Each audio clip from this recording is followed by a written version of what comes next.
Can I start by asking you about the winter break? It's obviously been moved forward to start on Monday. Is that something you're pleased about?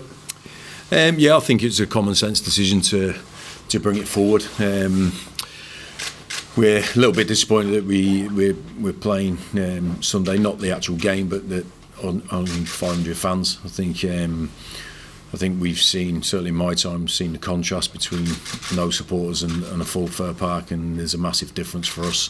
They're an important part of everything we do at the club. So to not have them here in their numbers is disappointing, but we have to understand the scenario we're in at the moment. But I thought it was bringing the break forward was the only decision to make. To be honest, there was no point with what's going on with this new variant in just ploughing through for the sake of another 2 or 3 games. I think the opportunity was there. I think the will was there from most of the clubs. So I think it was the right decision. Is that a case of just trying to strike that right balance, because there's so many issues to contend with? Player welfare, there's supporters, the fixture scheduling after January. Is it just a case of finding that happy medium? Yeah, I think so. But I think fixture schedule should come after the first couple of things. People's welfare. I think that comes first. So I think that has to be at the forefront of everyone's minds. But like I said a couple of weeks ago, we have to be quite fluid with our planning and what's happening, because you don't know what's around the corner. We always have to judge every situation on the evidence that's provided, and that's constantly changing as well. So for me, I think we have to sort of be prepared for any eventuality, fixture list. The end of the season might change and all that sort of stuff. So we have to just be ready for it and be prepared for it as well as we can, and understand why these decisions are being made, and actually show the patience and understanding to work with them. But I think it's important that people that have that make these decisions are listening to people's opinions and ideas, because it gives them a bigger picture, or to make those decisions from, because there's a lot of variables, as you say, but ultimately I think we live in a different world at the moment, and we have to change the way we live sometimes. Are you hopeful that there'll be crowds back in from the 17th of January when the league kicks off again? Fingers crossed, yeah. Fingers crossed. That's we've seen like I say, we've seen the difference when the crowds are here. And certainly for us as a club, the supporters play a massive part in everything we do here. We're a fan-owned club, and we didn't want to play in front of just 500. We made our opinions heard, but it's for one game, hopefully. And when we get back into January, fingers crossed, the next 3 weeks will give people the evidence to have confidence in bringing supporters back into the stadiums, and we can continue to play football, because it's a big part of a lot of our lives. But I wouldn't say it's the most important thing. I think people's health does come before that. On the 500 number, Graham, obviously Alan was doing the media around yesterday, just talking about how in the end it's more of an inconvenience than anything, having 500 rather than none. I think Jason Leach was saying that they had to just basically draw the line somewhere. What's your thoughts on that, just in a sense picking a number out of the air in the sense? Yeah, well, I don't see the sense in that, just coming up with a number. For who? 500 for us is, I don't know what percentage of our crowd and our stadium, but 500 for Celtic is completely different. So the numbers it might be the same number, but it's completely different relevance for each club. So I think things like that undermine other messages that are evidence-based and thought out. And there's an idea behind a decision. I think just throwing a number, you have to draw a line. That for me is just. I think it weakens any other argument you come up with why you're making decisions. So, I think that's just a decision made on no evidence at all, and no understanding of the contrast between each club. And fortunately enough, that decision had nothing to do with me. Do you think the politicians, though, should have more consultation with football clubs for what it actually means? Do you think there's an understanding of what, you know, the financial impact of clubs, that it could be make or break for some clubs, yeah, fans in or not? Well, I would like to think that whoever makes these decisions, you know, the government and everything, speak to each industry about the decisions they make, the impact on it. So, you know, and obviously football's a sport, but it's also a business, and you have to take the opinions of the qualified people that are working in that scenario, that sport, that business, day in, day out, and understand the problems that they face every day. And then I know there's a speed issue about these decisions being made, as in, you know, they have to be quite rapid in getting all the information. But certainly with the Premiership, there's only 12 clubs, so I'm sure you could have the time to speak to 12 clubs, and that's not doing disservice to the rest of the leagues. But you know, when we're talking about the Premiership only, it's 12 people we have to speak to, really. Yeah, there is that fact, but I'm not sure how much discussion did go on. I'm not privy to that, but hopefully they did take the opinions of the clubs into the account and make that decision. Can I also just ask you on, we saw last night St Mirren were sort of forced in a sense to field a team to play with a massive COVID outbreak.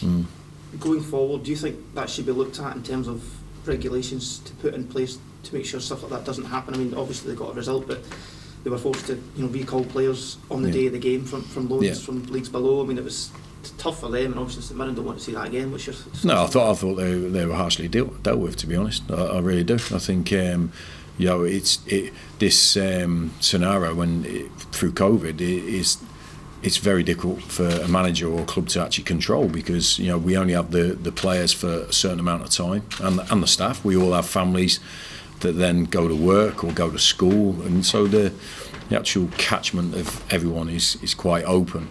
So it is difficult. I didn't think they should have played or been made to play, to be honest, because I don't know the numbers and the actual individuals, but I think for, you know, a club like St Mirren to want to not play Celtic at home with the financial gains you can get from that game shows it was a serious situation. You know, I think them getting a point is irrelevant to the actual decision, to be honest. Even if they'd have won, I still think it's a scenario which needs to be looked at, because I think you know, it's mad, because I mean, certainly in my time in England, sometimes you got punished for fielding a weakened team if it was your decision to do that, and then when it's not your decision, they force you to do it. I know it's a different set of people and rules, but you know, sometimes as a club you can't win, because you know, those decisions on players played were probably taken out of Jim's control, really. I think so. I think there's got to be an understanding of the situation. If there's a COVID outbreak and there's a lot of players and staff missing, surely there has to be some sort of understanding of that situation. And listen, we've got a lot of time to get fixtures in. You know, I see that about not being able to squeeze fixtures in, and I understand that it can be tight. But I've seen it in England where, you know, I basically played 50 games a season for 20 years.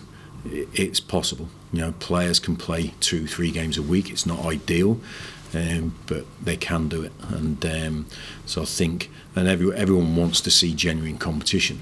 So they want to see the best players playing and the strongest team playing. So for me, I think, listen, I'm not privy to all the information that everyone had on that, so I'm just speaking from the distance I had on it, but it did seem a little bit harsh.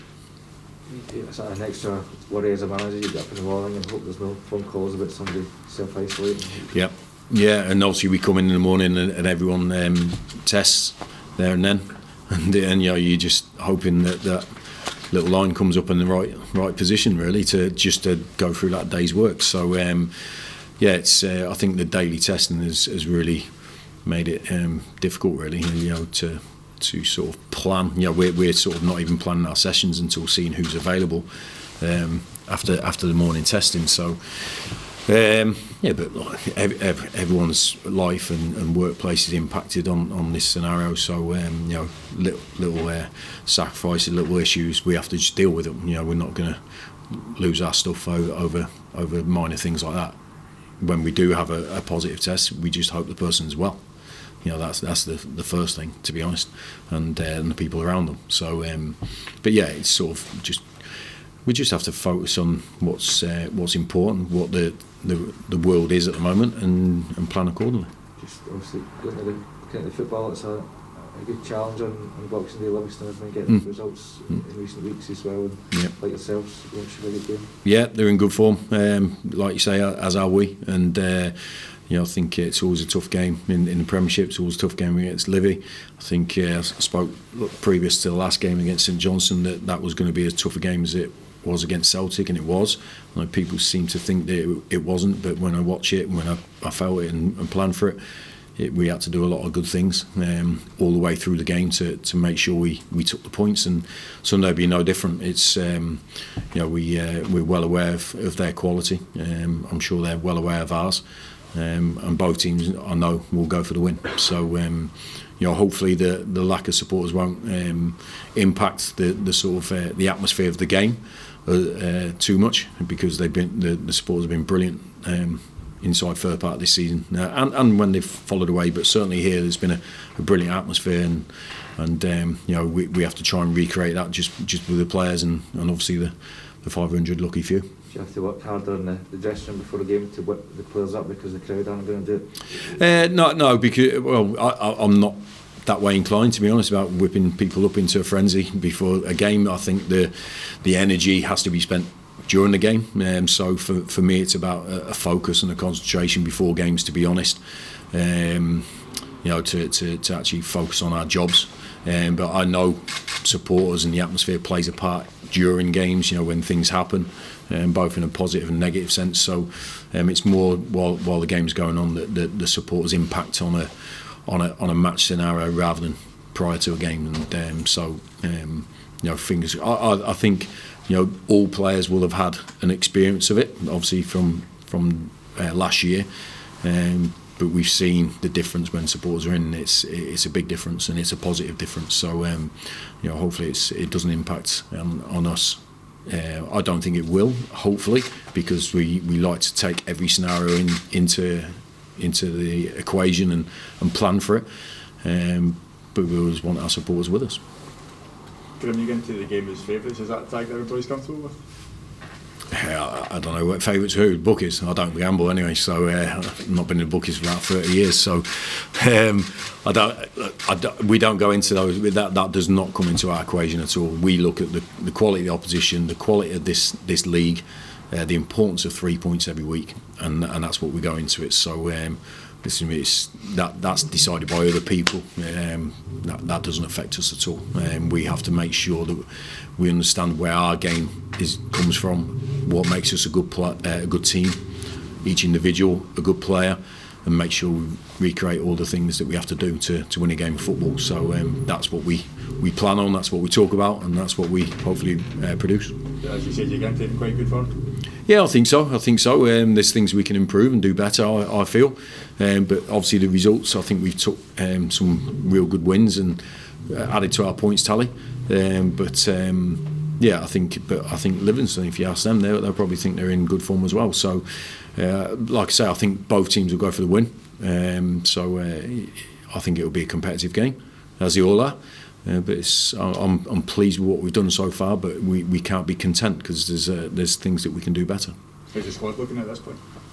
We've got Johannes training with us again this week, but he's been out for a month, so we'll see how he is next couple of days, whether he can play a part on Sunday. But all the other guys are still missing, unfortunately, and we haven't lost anyone from last week. So it's roughly the same squad.